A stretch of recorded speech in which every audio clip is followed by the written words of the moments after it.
За жал, ке нас работите пишани кои што се пропозиции се сваќаат лично и тоа е нешто кое што си патиме одреден период. Нашата реакција беше за нешто што е нормално. Значи, затоплување на салите во 21 век,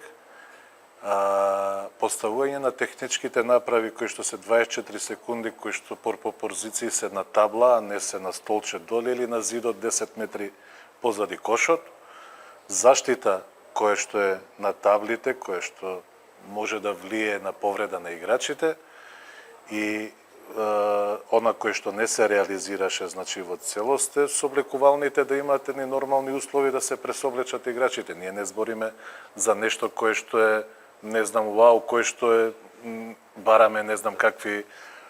За жал не добивме некоја поддршка во однос од клубовите. Добро, од кошаркари, од суди, сепак се и тие дел од приказната на кои што треба да им одговара креување на тие минимални услови. Излегоа со едно соопштение Сдруженијето на играчи, кој што нормално не знаеме кој што све стои за него, бидејќи имам информација дека и не функционира.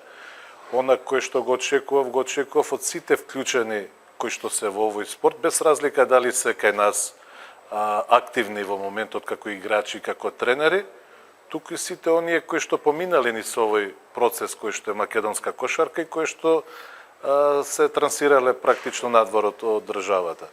Сите кои што ќе ме сретне овака, вика, а и алал нека тие, сите останати кои што требаше да го применат тоа, аве сега ти најде да не знам што, да не знам како и да не знам што. Мислам, тоа беше во интерес на сите.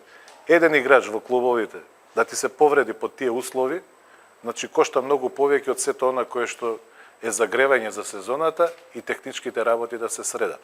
Јас можам да кажам како клуб кој што функционираме дека не ја загреваме салата само за надпревари, туку салата е загреана и за тренажен процес.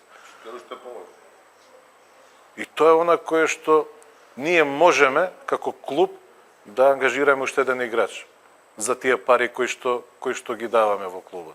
Ние не ангажираме играч, не земаме поскапо засилување заради тоа што треба да функционираме во едни нормални услови. Истата моја реакција беше во односи на ајде да го кажам така нареченото кое што беше пишано кредитирање во однос на долговите конфедерација.